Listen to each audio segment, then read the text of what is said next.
March 15, 1994, Miguel Hernandez walked into Pablo Escobar's Hacienda Napoles carrying a wire and a death wish.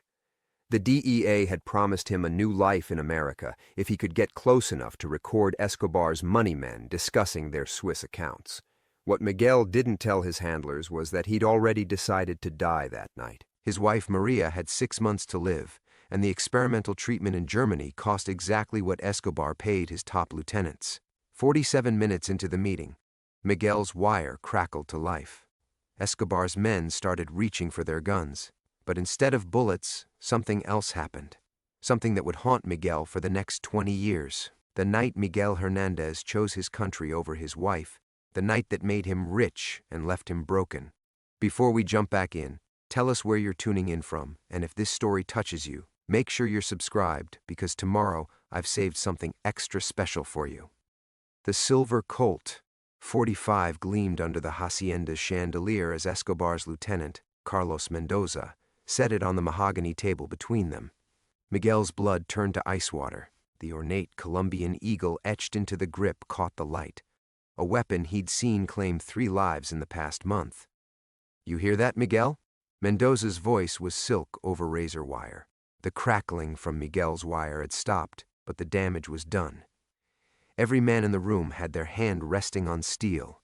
Miguel forced his breathing to steady. Maria's face flashed in his mind. Hollow cheeks, paper-thin skin, those dark eyes that still held fire even as cancer devoured her from within. 6 months. The doctors in Bogotá had been clear, but the clinic in Hamburg, the experimental treatment that could buy her years. "Hear what, Carlos?" Miguel kept his voice level, his hands visible on the table. 20 feet away, Pablo Escobar sat silent in his leather chair, watching with the patience of a predator who'd already decided when to strike. Mendoza picked up the pistol, turned it over in his manicured hands, static, like someone's listening. His thumb traced the Colombian eagle, like someone invited friends to our private conversation. The wire burned against Miguel's chest like a brand. $2 million. That's what Escobar paid Carlos monthly to move money through Panama. $2 million that could save Maria, give Sofia the mother she'd need for the next 20 years. All Miguel had to do was walk away.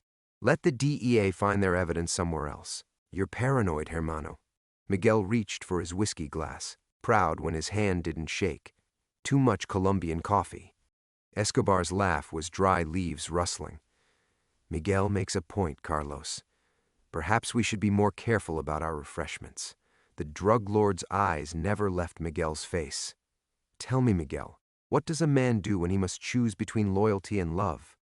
The question hung in the air like smoke. Miguel felt sweat gathering at his collar. Around the room, 6 armed men waited for his answer. Through the window, Miguel could see the hacienda's exotic animals grazing in the distance. Zebras and elephants bought with blood money, living in a paradise built on suffering. "A wise man finds a way to have both," Miguel replied. Escobar nodded slowly. "And a desperate man?" Miguel's throat felt lined with sand. The wire was still recording. He could feel the device's slight warmth against his skin. Every word they spoke was being transmitted to the DEA surveillance van parked 2 miles down the mountain road. Agent Reynolds would be listening, taking notes, building the case that would topple the largest money laundering operation in South America. But Maria was dying. "A desperate man makes mistakes," Miguel said. "See." Escobar rose from his chair, moved to the window. His white linen shirt was pristine, his graying hair perfectly combed. He looked like a gentleman farmer, not the architect of a cocaine empire. "I have been thinking about desperation lately, about what it makes us do." Carlos still held the pistol, no longer casual. The other men had shifted closer, forming a loose circle around Miguel's chair. The smell of their cologne mixed with gun oil and fear sweat. Miguel calculated distances, 15 feet to the door, 20 to the window, but Carlos would put 3 bullets in his spine before he made it halfway. "There is something beautiful about desperate love," Escobar continued, his back still to the room. "A man will betray his friends, his country, even his own conscience for love. But He turned, and Miguel saw death in those calm eyes. What happens to love when it's fed with betrayal? The moment stretched like a guitar string about to snap. Miguel thought about Maria waiting at home, Sofia doing homework at the kitchen table, the life insurance policy that would at least pay for a decent burial. He thought about Agent Reynolds and his promises of new identities, safe houses, American dreams. Then Escobar smiled. "Carlos, put away your gun. Miguel is family." The tension in the room deflated like a punctured balloon. Carlos lowered the weapon, confused. The other men relaxed their hands from their holsters. Miguel's wire kept recording as Escobar outlined the Swiss banking details that would destroy his organization. 2 hours later, Miguel walked out of Hacienda Napoles alive, his wire full of evidence and directions to $50 million in buried cartel money burning in his memory. Money Escobar had offered him as a bonus. Money he'd refused to keep his cover intact. The night that made him rich and left him broken. 3 months later, Pablo Escobar was dead. 6 months after that, so was Maria. 20 years later, Miguel Hernandez had become Michael Harrison, insurance adjuster, widowed father, man who'd chosen duty over love and spent 2 decades paying for it. Until tonight, when that silver Colombian pistol appeared on his dinner table again, in the hands of his daughter's fiancé. Miguel's hand trembled as he reached for his wine glass, the burgundy liquid catching the soft light of Sofia's dining room chandelier. The same tremor that had betrayed him 20 years ago when Carlos Mendoza first placed that pistol on Escobar's table. Some ghosts, it seemed, lived in your bones. "Dad?" Sofia's voice cut through the haze of memory. "You okay? You look like you've seen a ghost." If only she knew. Miguel forced a smile, studying the young man across from him who'd just casually set aside the most dangerous artifact from his past life. Daniel Rodriguez, clean-shaven, expensive suit, the kind of confident smile that came from money and good breeding. Everything a father should want for his daughter, except for the gun. "Just tired, mija." Miguel set down the wine glass, his fingers now steady through practiced control. 20 years of Michael Harrison's careful, measured life.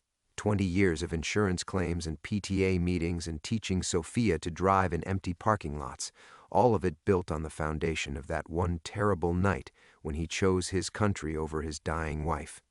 Sofia beamed at Daniel, her dark eyes, Maria's eyes, bright with happiness. At 26, she had her mother's fierce intelligence wrapped in a gentleness Maria had lost during those final brutal months. Sofia wore a simple blue dress tonight, the one she'd bought for her job interview at the children's hospital. She'd gotten the position, pediatric social work, following the calling that had emerged from watching her mother die when she was only 6. "Danny was just telling me about his family's collection," Sofia said, refilling their glasses. The domesticity of the gesture, his daughter playing hostess in the small adobe house they'd shared since Maria's death, made Miguel's chest tighten. His father collected antiques from all over South America. Daniel's smile never wavered, but something flickered in his eyes. "My father had interesting connections in Colombia. Business brought him some unique pieces." He gestured toward the pistol with the casual air of someone discussing the weather. "That one has quite a history."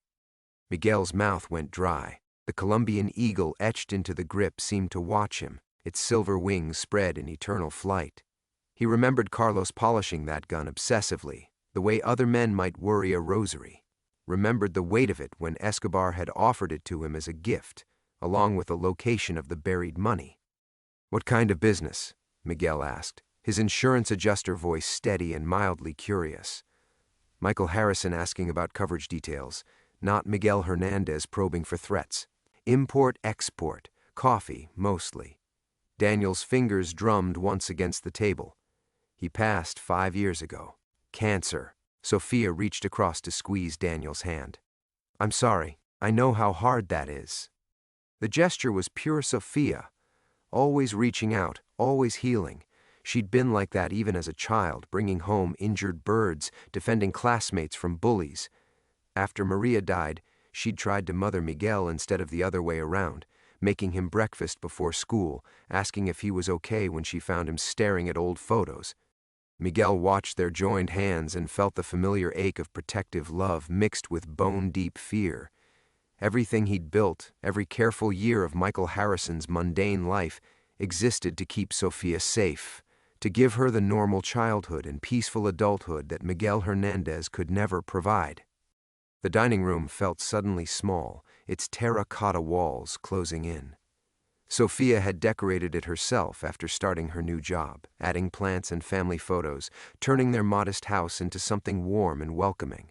Pictures of her college graduation, family vacations to the Grand Canyon, Sofia's volleyball team from high school, the accumulated evidence of a life lived in the light. No photos from before Phoenix, of course, nothing from Colombia, nothing of Maria before the cancer. Michael Harrison's life had begun the day they'd stepped off the plane at Sky Harbor Airport with new Social Security cards and DA manufactured histories. The gun's probably worth quite a bit, Daniel continued, his voice carrying just a hint of accent that Miguel's trained ear caught. Bogota upper class, educated. But I keep it more for sentimental value. Reminder of family, you know? Sofia nodded sympathetically. She'd never known her grandparents, never questioned why her father had no family photos, no stories about his childhood.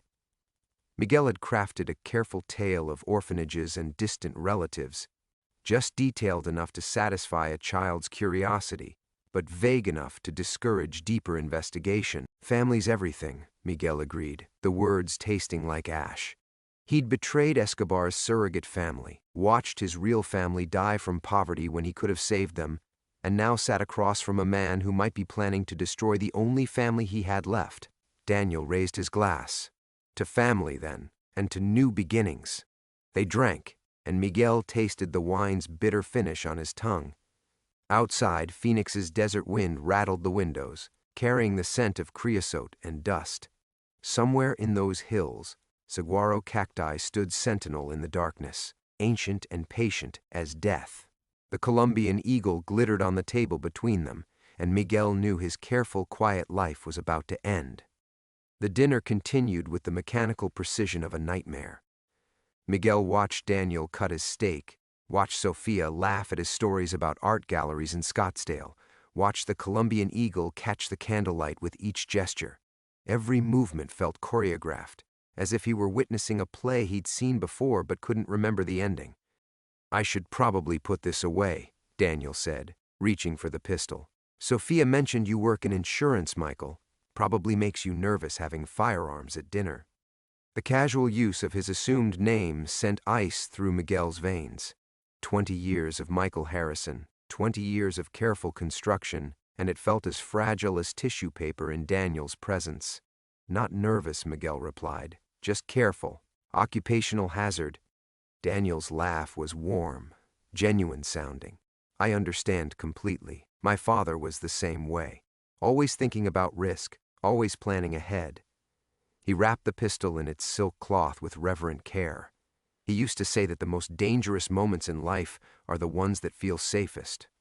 Sofia was clearing plates, humming softly as she moved between the kitchen and dining room. The same song Maria used to hum while cooking, a Colombian lullaby she'd sung to Sofia as a baby. Miguel wondered if his daughter even remembered learning it, or if it lived in her blood like an inherited scar. Your father sounds like a wise man, Miguel said. He was. He taught me that loyalty is everything. Daniel's eyes met Miguel's across the table, that some betrayals can never be forgiven, no matter how much time passes. The words hung in the air like smoke from a distant fire.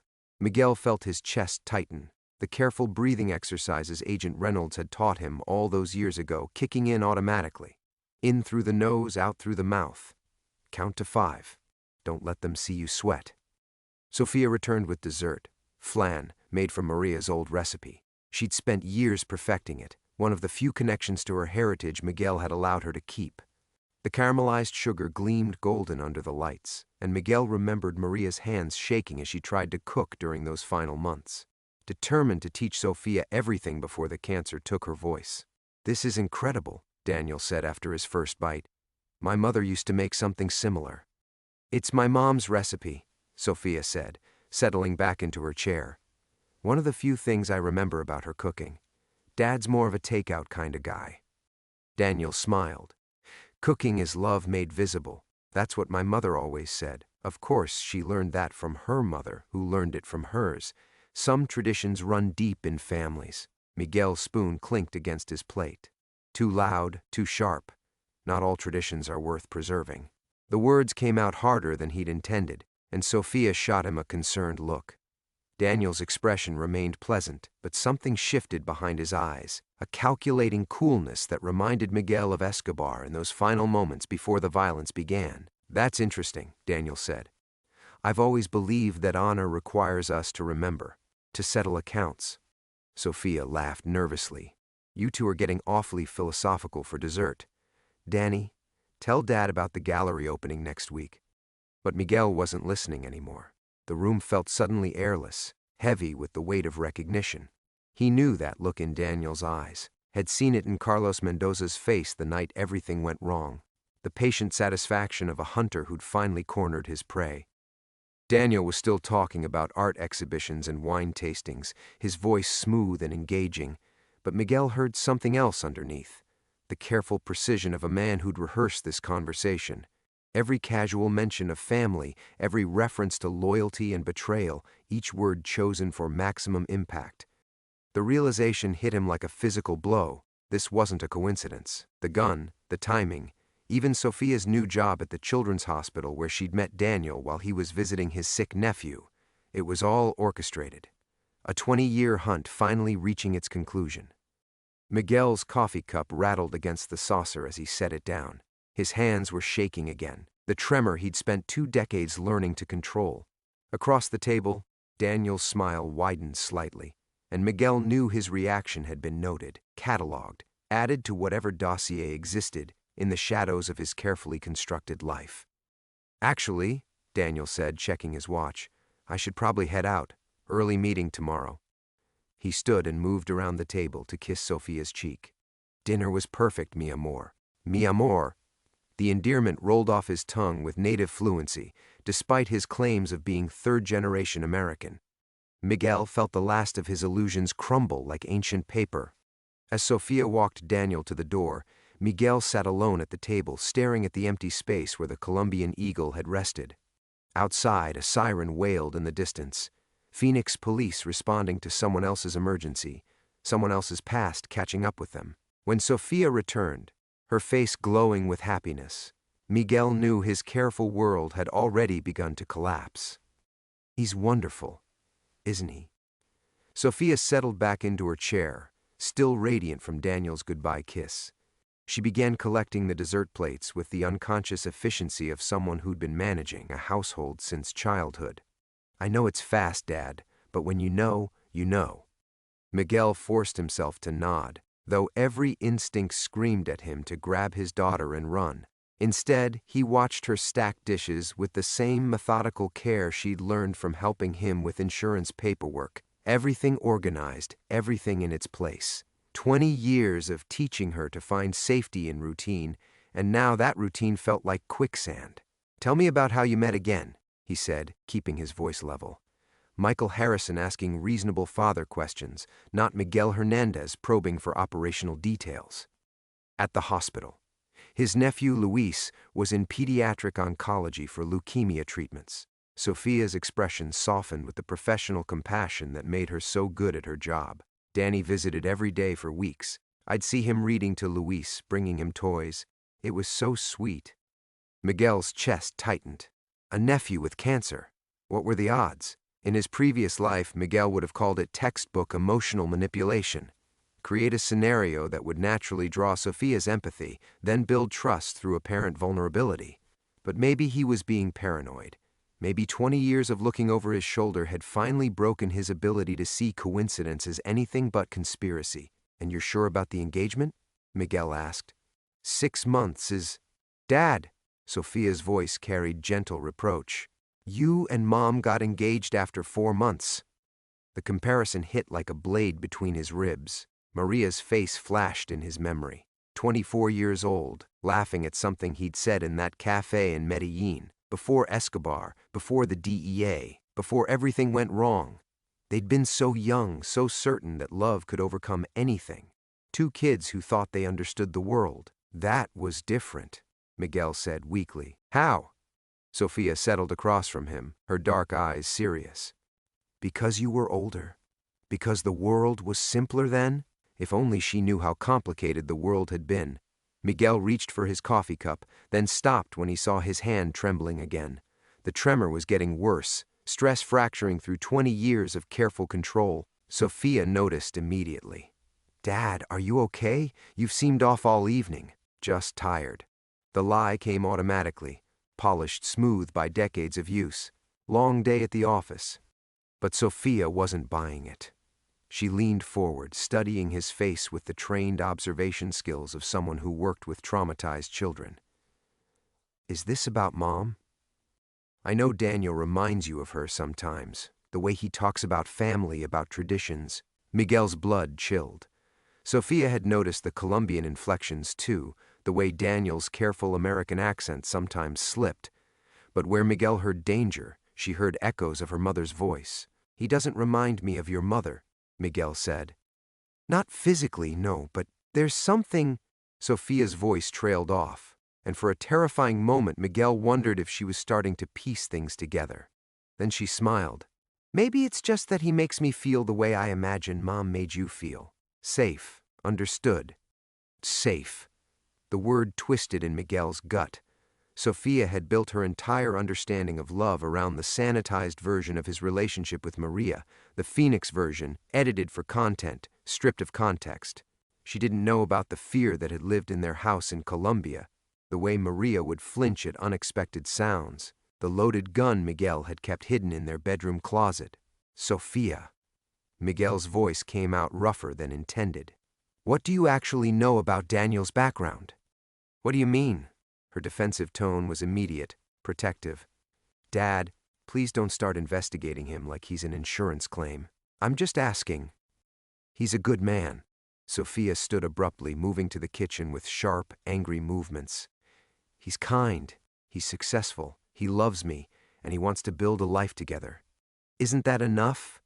Through the kitchen doorway, Miguel could see her gripping the edge of the sink, her shoulders tight with frustration. 26 years old and still his little girl, still looking for his approval even when she was angry at him. The same way she'd stood in this kitchen 3 years ago, defending her decision to leave her corporate job for social work. The same way she'd stood here at 18, announcing she was staying in Phoenix for college instead of accepting that scholarship to Columbia. Always choosing safety over opportunity.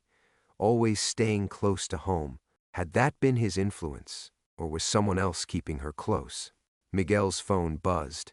A text from an unknown number. Check your email. Old friends sending regards. His hands went completely still. In 20 years, no one from his previous life had ever made contact. The DEA had promised him that everyone who mattered was dead or imprisoned, that Miguel Hernandez was buried as deeply as Pablo Escobar. But promises, Miguel had learned, were just pretty lies told by people who needed something from you. Miguel stared at the text message until the words blurred. His thumb hovered over the delete button, as if erasing the message could erase the reality of his exposure. But 20 years of careful paranoia had taught him that ignoring threats only made them more dangerous. Dad? Sophia's voice carried from the kitchen, softer now, apologetic. I'm sorry, I snapped. I know you're just looking out for me. It's okay, mija. The endearment slipped out in Spanish before he could stop it. He never spoke Spanish at home anymore, hadn't since Maria died. English was safer, cleaner, free of the associations that could drag him back to Colombia in his sleep. Sophia appeared in the doorway, drying her hands on a dish towel. You called me mija. You haven't done that in years. The observation sent fresh panic through his chest. 20 years of Michael Harrison, and one dinner with Daniel had him slipping back into old patterns. If Sophia noticed, what else was he revealing? His phone buzzed again. Another text, beautiful daughter. She has her mother's eyes. The phone nearly slipped from Miguel's suddenly numb fingers. They were watching the house. They knew Sophia was here, knew what she looked like, knew about Maria. Every careful wall he'd built around his new life was crumbling in real time. Dad, you're scaring me. Sophia moved closer, her social worker instincts kicking in. Your color's gone completely gray. Should I call 911? No. The word came out too sharp, too desperate. Miguel forced himself to breathe, to think. If they wanted Sofia dead, she'd already be dead. This was psychological warfare, designed to flush him out, make him panic, and reveal whatever they thought he was hiding. The money. It always came back to the $50 million buried somewhere in the Arizona desert, coordinates burned into Miguel's memory like a scar. The DEA had asked about it repeatedly during his debriefing, but Miguel had claimed ignorance. Some secrets were too dangerous to share, even with people who'd promised to protect him, especially with people who'd promised to protect him. "I need to check something on my computer," Miguel said, standing on unsteady legs. "Work email." Sofia frowned. "At 9 o'clock on a Sunday night?" Insurance never sleeps. Another practice lie, delivered with Michael Harrison's weary smile. "Go ahead and get ready for bed. I'll lock up." But Sofia didn't move. She was studying him with that penetrating gaze she'd inherited from Maria, the ability to see past surface presentations to the pain underneath. It had made her mother an exceptional nurse, and Sofia an exceptional social worker. But right now, it felt like being dissected. "This isn't about work," she said quietly. "This is about Daniel, isn't it? About the gun." Miguel's carefully constructed composure cracked. "What gun?" "Dad." Sofia's voice carried infinite patience. "I'm not 6 years old anymore. I saw how you reacted when Danny showed us his father's collection. You looked like you'd seen a ghost. Had he been that obvious?" Miguel thought he'd maintained his cover, but apparently Michael Harrison's mask wasn't as solid as he'd believed. Or maybe the mask had never been solid at all. Maybe for 20 years he'd just been lucky enough that no one had looked too closely. His phone buzzed a third time. The daughter pays for the father's sins, unless old debts are settled. "Give me your keys," Miguel said suddenly. "Your car keys. Give them to me." Sofia stepped back, alarm flickering across her features. "Dad, what's wrong? You're acting—" "Please." Miguel's voice cracked with desperation he could no longer hide. "Just give me your keys and stay inside tonight. Don't answer the door, Dawn. Go anywhere. Can you do that for me? You're terrifying me right now." But Sofia was already reaching for her purse, her movements quick and frightened. "Dad, if someone's threatening you—" "No one's threatening me." The lie felt poisonous in his mouth. "I just need to take care of something. Work thing. I'll be back in a few hours." Sofia pressed the keys into his palm, her fingers cold against his skin. "Promise me you'll be careful." Miguel pulled her into a fierce hug, breathing in the scent of her shampoo, vanilla and coconut, the same brand she'd used since high school. For a moment she was 6 years old again, crying in his arms after Maria's funeral, asking why God took her mommy away. He'd had no answers then either, just promises he couldn't keep about everything being okay. "I love you," he whispered against her hair. "Whatever happens, remember that everything I did was to protect you." "Dad, you're scaring me." Sofia pulled back to look at his face. "What's going to happen?" But Miguel was already moving toward the door, his phone buzzing again with another message he didn't want to read. Outside, Phoenix glittered under the desert stars, beautiful and indifferent as a snake's scales. Somewhere in those hills lay $50 million and the answers to questions he'd spent 20 years trying to forget. The past had finally caught up with Miguel Hernandez, and Michael Harrison's careful, quiet life was about to burn. Miguel drove through the empty Phoenix streets with Sofia's keys cutting into his palm, his phone casting an eerie glow as he finally opened the email that would shatter everything he thought he knew. The message was brief. Click the link. Your real education begins now. Against every instinct screaming at him to throw the phone out the window, Miguel pulled into an empty parking lot and clicked.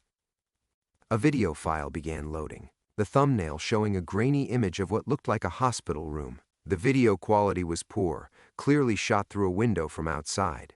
But Miguel recognized the setting immediately. Phoenix General Hospital, Pediatric Oncology Ward. The timestamp read 3 months ago. His breath caught as the camera zoomed in on a hospital bed. A young boy, maybe 8 years old, was sleeping peacefully, connected to an drip. But it wasn't the child that made Miguel's world tilt on its axis. It was the man sitting beside the bed reading quietly. Daniel. But not the polished, charming Daniel who'd sat at Miguel's dinner table. This Daniel looked tired, worried, his careful American accent completely gone as he spoke softly in rapid Spanish to someone off camera. Miguel cranked up the volume, straining to catch the words. His Spanish was rusty after 20 years, but he caught enough. The girl trusts me completely. Father is suspicious but has no proof. Luis is responding well to treatment. Luis, the nephew, with leukemia. Miguel's hands began to shake as the implications crashed over him. The camera angle shifted, revealing more of the hospital room. On the bedside table sat a small framed photograph.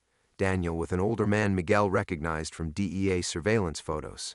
Carlos Mendoza, the cartel lieutenant Miguel had helped put in prison 23 years ago. The man who'd supposedly died in a prison riot in 1998. Miguel's phone rang, startling him so badly he nearly dropped it. Unknown number. Hello, Miguel. The voice was older now, roughened by decades and cigarettes, but unmistakable. Carlos Mendoza, alive. You're dead, Miguel whispered. Death can be convincingly staged when you have the right connections. The same way Miguel Hernandez died and became Michael Harrison. Carlos's laugh was dry as desert wind. We learn from your example. What do you want? 23 years ago, you betrayed my trust. You sat at my table, drank my whiskey, called me friend, while wearing a wire for your DEA handlers. Do you remember what I told you about betrayal, Miguel?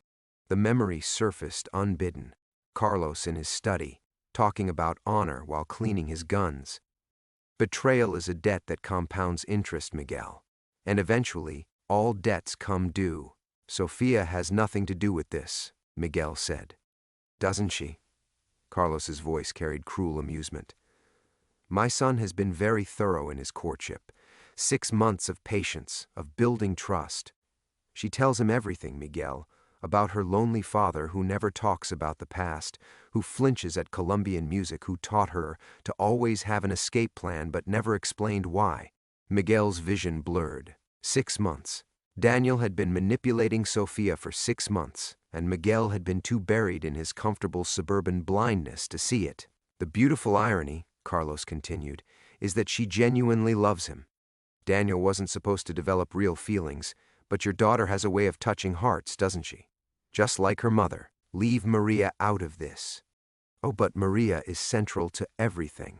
Carlos's voice turned contemplative. You want to know the real tragedy, Miguel? The money you've been protecting all these years. The 50 million you kept hidden from the DEA. We didn't even know it existed until 2 years ago. Miguel's world stopped spinning. What? A dying man's confession. One of Escobar's old accountants, cancer eating him alive, wanted to clear his conscience. He told us about a final cachet, coordinates known only to Miguel Hernandez, the traitor who'd helped destroy our operation, but kept one secret for himself. The parking lot seemed to tilt around Miguel. 20 years of looking over his shoulder, 20 years of paranoia and careful cover, and they'd only discovered his real secret 2 years ago. All this time, he breathed. All this time, you've been protecting money we didn't even know existed, money that could have saved your wife. Carlos's voice carried mock sympathy. Tell me, Miguel, do you ever wonder if Maria would still be alive if you'd used those funds for her treatment instead of keeping them buried like a dragon's hoard? The question hit like a physical blow. Miguel had asked himself the same thing 1,000 times during Maria's final months, watching her waste away while $50 million sat untouched in the desert. But that's not the real revelation, Carlos continued, his voice now carrying genuine satisfaction. The real revelation is why my son chose your daughter. Why this specific revenge, after all these years. Miguel waited, dreading whatever came next. Because, old friend, Sofia isn't just your daughter. She's also mine. The words hit Miguel like a sniper's bullet, precise and devastating. The phone slipped from his nerveless fingers, clattering against the steering wheel before falling to the floor of Sofia's Honda. Carlos's voice continued, tinny and distant from the dropped phone, but Miguel couldn't hear anything over the roaring in his ears. Sofia. His Sofia. The little girl who used to fall asleep on his chest while he read bedtime stories. The teenager who'd held his hand through Maria's funeral. The woman who just defended her fiancé with such fierce love. Carlos's daughter. Miguel's hands found the steering wheel, gripping it so tightly his knuckles went white. 26 years ago, before the DEA, before Miguel Hernandez became an informant, there had been those months when Maria worked as a nurse in the cartel's private medical facility. When Carlos had been charming and protective, and Maria had been young and grateful for the work that paid better than any legitimate hospital. The timeline crashed together in his mind like colliding trains. Sofia's birth certificate listed Miguel as the father, but the dates worked. Those weeks when Maria had been distant, when she'd cried for reasons she wouldn't explain. Miguel had assumed it was stress from their dangerous situation, from living in the shadow of Pablo Escobar's empire. He fumbled for the phone, his hands shaking so violently he could barely grip it. Carlos was still talking, his voice rich with 23 years of patient satisfaction. See how perfectly it all comes together? My son courts my daughter, never knowing they share blood. The daughter of the man who destroyed my life, in love with the son who will restore my honor. There's poetry in it, don't you think? She doesn't know. Miguel's voice came out as a broken whisper. Of course she doesn't know. Maria took that secret to her grave, didn't she? Probably thought she was protecting everyone by keeping quiet. Such a noble woman, Maria. Even dying of cancer, she never reached out to me for help, never told me I had a daughter who needed a father's support. The words were designed to cut, and they found their mark. Miguel had watched Maria waste away, had held her hand through the final months while $50 million sat buried in the desert, and Carlos lived his own hidden life, unaware that his biological daughter was suffering. Daniel doesn't know either, Carlos continued. My son believes he's executing a beautiful revenge, marrying the traitor's daughter and destroying her from within. He has no idea he's fallen in love with his own sister. The sick genius of it made Miguel's stomach turn. Carlos had orchestrated a revenge so complex, so perfectly twisted, that it turned everyone into a victim. Daniel, believing he was honoring his father by destroying Miguel's family. Sofia, loving a man who was both her soulmate and her biological brother. And Miguel, watching it all unfold, powerless to stop it without revealing truths that would destroy his daughter completely. The wedding is in 6 weeks, Carlos said conversationally. Unless, of course, old debts are settled first. What do you want? Miguel's voice was steady now, the shock crystallizing into cold purpose. What I've always wanted. What you cost me 23 years ago. My money returned, with interest. $50 million, Miguel, the coordinates you've memorized, the location you've protected all these years. Give me that, and Sofia never learns the truth about any of this. And Daniel? Daniel gets his heart broken when Sofia realizes she can't marry a man her father disapproves of so violently. Tragic, but people recover from broken hearts. They don't recover from learning they've been sleeping with their siblings. Miguel closed his eyes, seeing Sofia's face as she'd defended Daniel just hours earlier. The way her eyes lit up when she talked about their future together. The careful way she'd introduced the subject of marriage, wanting Miguel's blessing even though she was prepared to move forward without it. You're asking me to destroy my daughter's happiness. I'm offering to preserve her sanity. Carlos's voice turned cold. Because if you don't cooperate, Miguel, I will tell both children the truth. All of it. About you, about me, about Maria's choices and their consequences. Imagine Sofia learning that her beloved father is actually a lying government informant, that her real father is the cartel lieutenant who destroyed her happy suburban fantasy, and that the man she loves is her own brother. Imagine Daniel learning that his perfect revenge was corrupted by blood he never knew he shared. The phone felt like it weighed 1,000 pounds in Miguel's hand. Outside, Phoenix slept peacefully, unaware that a man's entire world was collapsing in a hospital parking lot. I need time, Miguel said finally. You have 24 hours. The coordinates, Miguel. Give me what's mine and everyone can walk away with their illusions intact. Force my hand and I'll burn down everything you've spent 20 years building.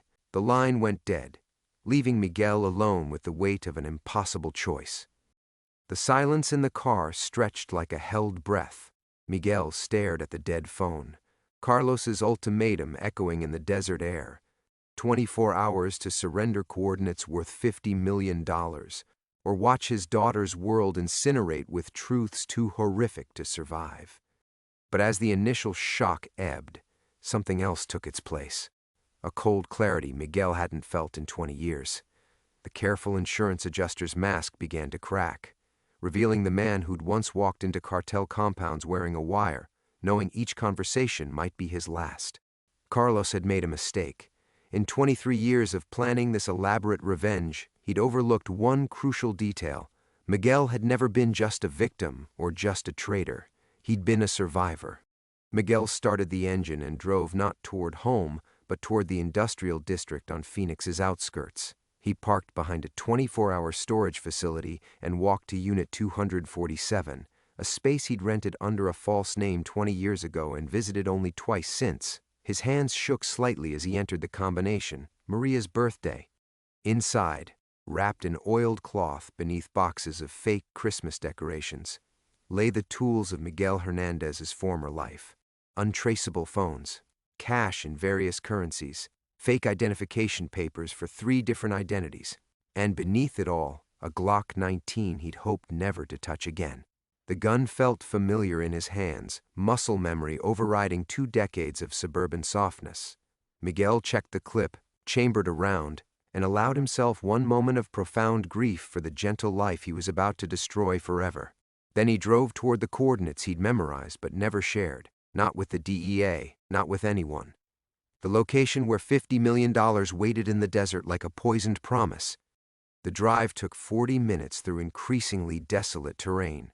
Miguel followed dirt roads that barely deserved the name, guided by landmarks burned into his memory, the twisted Joshua tree, the rock formation that looked like a sleeping giant, the arroyo where flash floods had carved ancient scars into the earth. He wasn't surprised to find Carlos waiting. The older man stood beside a black SUV, silver-haired now but still carrying himself with the predatory elegance Miguel remembered.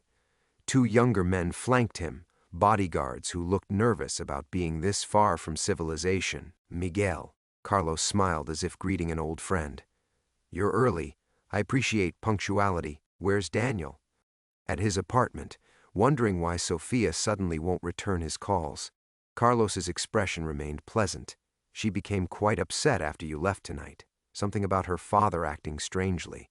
She tried to reach you for hours before finally calling Daniel, crying about family secrets and lies, very concerning for a young man in love." Miguel felt the words like physical blows but kept his expression neutral. "The coordinates you wanted." He gestured toward the buried cache 20 yards away beneath an unremarkable patch of desert. Carlos nodded to his men, who began walking toward the spot with metal detectors and shovels. "You should know," Carlos said conversationally, "I'm genuinely sorry it came to this. In another life, different circumstances, I think we could have been real friends. You have honor, Miguel, even if you chose the wrong side." "Honor?" Miguel's voice carried bitter amusement. "You're about to destroy your own daughter's happiness for money. I'm protecting her from a truth that would destroy her completely." Carlos's tone sharpened. "Just as you protected her from knowing her real father all these years. We're more alike than you want to admit." One of the bodyguards called out in Spanish. They'd found something. Carlos walked toward the excavation site, his attention diverted for crucial seconds. Miguel moved with reflexes he'd thought were buried as deeply as the money. The Glock appeared in his hands as if materialized by 20 years of suppressed muscle memory. Carlos's bodyguards reached for their weapons, but Miguel was already speaking. "Tell them to stop." His voice carried absolute authority. "Tell them to step away from the hole and drop their guns, or I put a bullet in your spine." Carlos raised his hands slowly, speaking rapid Spanish to his men. They hesitated, clearly torn between protecting their boss and recognizing the lethal competence in Miguel's stance. "You won't shoot," Carlos said calmly, "because then Sofia never learns the truth about why her engagement has to end. You need me alive to sell whatever story will break her heart cleanly." "You're right," Miguel said. "I won't shoot you." Then he pivoted and put 2 bullets into the partially buried metal case his people had just uncovered. Sparks flew as the rounds ricocheted off steel, but more importantly, something inside began hissing and smoking. "Thermite charges," Miguel explained as Carlos's eyes widened in horror. "Installed 20 years ago. Insurance policy. The desert erupted in white-hot flame as $50 million turned to slag and ash, taking Carlos's leverage with it. The thermite burned for 7 minutes, turning $50 million into a column of white fire that could be seen from miles away. Miguel kept the gun trained on Carlos, while the older man watched 23 years of patient revenge planning turn to ash and molten metal. When the flames finally died, Carlos broke the desert silence with something that might have been laughter or sobbing. "You magnificent fool! You've destroyed everything." "Not everything," Miguel said quietly. "Just the parts that needed destroying." The standoff ended when Carlos's phone rang. One of his bodyguards answered, spoke rapidly in Spanish, then turned pale. "Señor Mendoza, there's been a raid. Phoenix police hit Daniel's apartment. He's been arrested." Miguel allowed himself a small smile. The untraceable phone in his storage unit had sent a single text message to Detective Sarah Chen, his one remaining contact in law enforcement. "Check apartment 304, Desert Springs Complex. Daniel Castellanos. Outstanding warrants under real name Daniel Mendoza. Armed and dangerous." Carlos's empire was already crumbling, and he didn't even know it yet. "Take your men and go," Miguel said. "Leave Phoenix, leave Arizona. Never contact my family again." "And if I refuse?" Miguel's expression never changed. "Then we finish this here, and Sofia grows up believing both her fathers died in the desert." Carlos studied Miguel's face for a long moment, perhaps recognizing something he'd seen in his own mirror for decades, the kind of cold certainty that came from having nothing left to lose. He nodded to his men. They retreated to their vehicle without another word. Miguel waited until their taillights disappeared before lowering the gun. Only then did his hands begin to shake. The drive home took place in pre-dawn darkness, giving him time to rehearse the conversation that would either save or destroy his relationship with Sofia forever. Not the whole truth. She would never learn about Carlos, or about the blood connection that had made Daniel's love story into something twisted and impossible. But enough truth to matter. He found her on the living room couch, still in yesterday's clothes, surrounded by wadded tissues and the detritus of a sleepless night. Her eyes were red-rimmed and furious. "Where have you been?" she demanded. "I called you 20 times. Daniel was arrested tonight, Dad." "Arrested? They're saying he had fake identification, that he's wanted in connection with drug trafficking. I don't understand any of this." Miguel sat across from her, suddenly feeling every one of his 58 years. "Sofia, there are things about my life before you were born that I've never told you." "What kind of things?" "The kind that meant we had to leave Colombia when you were a baby. The kind that meant I changed our names and spent 20 years looking over my shoulder." Miguel met her eyes steadily. Daniel wasn't who he claimed to be. His real name is Daniel Mendoza. His family, they had reasons to want to hurt me. Sofia's face cycled through disbelief, anger, and something approaching horror. "Are you saying he was using me? That everything we had was fake?" Miguel remembered Carlos's words. "She genuinely loves him." "Daniel wasn't supposed to develop real feelings, but your daughter has a way of touching hearts." "Not everything," he said gently. "I think he fell in love with you despite himself. But yes, the initial approach was calculated." Sofia curled into herself on the couch, arms wrapped around her knees like a child seeking shelter. 26 years old, and I still don't know anything real about my own life. "You know the things that matter." Miguel moved to sit beside her. "You know your mother loved you more than breathing. You know I would do anything to keep you safe. You know you're strong enough to survive this. I don't feel strong." Strength isn't about feeling invincible. It's about getting up anyway when everything falls apart. Miguel hesitated, then added, "Your mother taught me that." They sat in silence as Phoenix woke up around them. Traffic sounds filtered through the windows. Neighbors started their cars for the morning commute, the ordinary sounds of people living ordinary lives. "Will you tell me the rest someday?" Sofia asked eventually. "The real story about Colombia and why we had to run?" "Someday," Miguel promised. "When you're ready for stories that don't have happy endings." 6 months later, Miguel sold the house in Phoenix. They moved to Portland, where Sofia started graduate school in social work. and Miguel found work with a non-profit that helped refugees navigate immigration services. It wasn't much, but it felt like penance, like redemption. On quiet evenings, he would catch Sophia staring out windows with an expression he recognized from his own mirror, the look of someone learning to carry secrets. But she was adapting, finding ways to channel her pain into purpose. She worked with women escaping domestic violence, helping them rebuild identities and lives. Sometimes Miguel wondered if she suspected there were still truths he hadn't shared. But she never asked, and he never volunteered. Some mercies were meant to be preserved. The past, Miguel had learned, wasn't something you escaped, but with enough courage and careful love, it could be transformed into something bearable, something that looked almost like peace.